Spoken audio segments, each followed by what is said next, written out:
Subscribe कीजिए UP ताजा news channel को और घंटी को दबा दीजिए ताकि सबसे पहले आप तक खबरें पहुंच जाएं।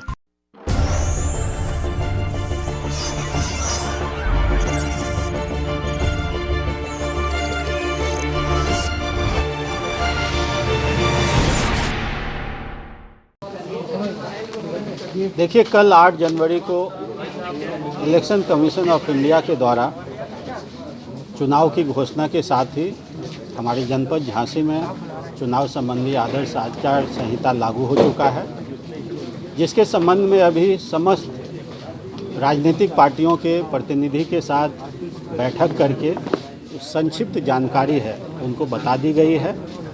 इस बार कोविड को लेकर विशेष जो प्रावधान किए गए हैं माननीय आयोग द्वारा, उसके बारे में भी अवगत करा दिया गया है। विशेष करके जो पोलिंग एजेंट हैं, जो पोलिंग बूथ पर आएंगे, उनके लिए डबल वैक्सीनेशन ज़रूरी है।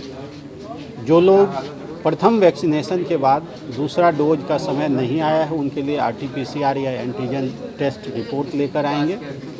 अन्य जैसे दिव्यांग और 80+ के वोटर के संबंध में पोस्टल बैलेट की व्यवस्था की गई है।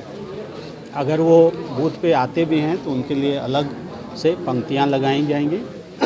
अन्य व्यवस्था बूथ के संबंध में, पोलिंग पर्सनल के संबंध में, इलेक्शन मटेरियल के संबंध में, सुरक्षा के संबंध में, EVM VVPAT के संबंध में, जो चुनाव प्रचार है उसके संबंध में।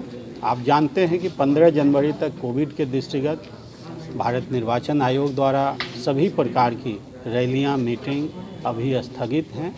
15 जनवरी के बाद फिर कोविड की स्थिति को देखते हुए नया निर्देश आएगा। कोविड की स्थिति को देखते हुए 8 बजे शाम से 8 बजे सुबह तक भी किसी भी प्रकार की अगर बाद में परमिशन मिलता भी है तो रैलियां, मीटिंग नहीं की जाएंगी। अन्य सारी जो ज़रूरत की चीज़ें हैं, नॉमिनेशन, स्क्रूटनी, नाम वापसी, इलेक्शन का डेट, काउंटिंग का डेट, कहाँ पे नॉमिनेशन होगा, कहाँ पे काउंटिंग होगा, कितने सभा स्थल हैं, कहाँ कौन RO हैं, ARO हैं, इससे संबंधित समस्त जानकारियाँ उनके साथ साझा की गई हैं।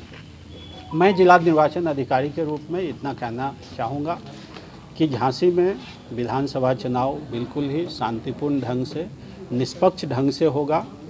आज के ब्रीफिंग के बाद आगे सीमलेस कम्युनिकेशन हो, किसी भी प्रकार के समस्याओं का निस्तारण हो, कंप्लेंट मॉनिटरिंग हो। इसके लिए कंप्लेंट मॉनिटरिंग से के संबंध में जो चुनाव आयोग द्वारा व्यवस्था की गई है उसके बारे में भी बताया गया है। इसके अलावा हम लोगों ने WhatsApp ग्रुप बनाया है जिसमें 2 वे कम्युनिकेशन चलेगा और हमारे जो मुख्य नोडल अधिकारी हैं चुनाव प्रक्रिया के संबंध में, उनसे भी सब्सक्राइब कीजिए यूपी ताजा न्यूज चैनल को और घंटी को दबा दीजिए ताकि सबसे पहले आप तक खबरें पहुंच जाएं।